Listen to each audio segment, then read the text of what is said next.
nga pala si Arturo Toti Argana. Mas kilala akong nickname kong Toti Higantes. Nag-start akong maggawa ng higante taong 1985. Ngayon, nung ako yung gumawa na ng higante, nakikita ko na pagka nagpaparig, yung mga bata pinatatabi ng mga mitsyante, ng mga martial dahil sa dadaan ng higante.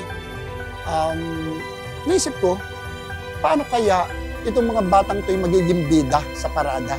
Isang napagtuunan ko ng pansin na bakit ako hindi gumawa ng higanting maliliit. Yung tatawag na higantitos, na 4 feet lang ang taas.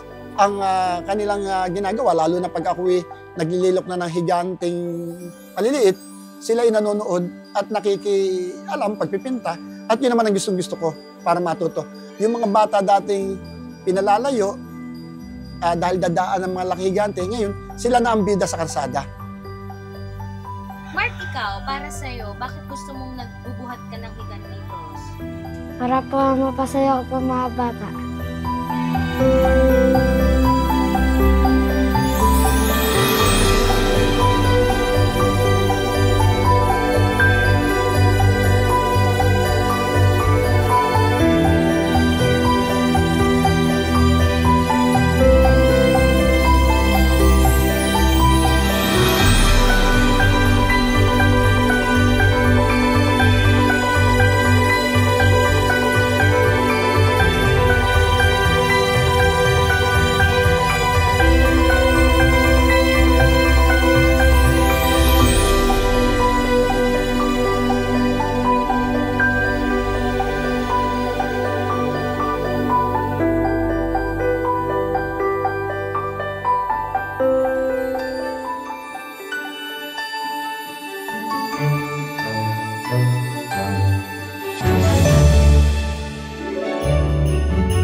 Kasi po, binigyan po ako ng regalo po.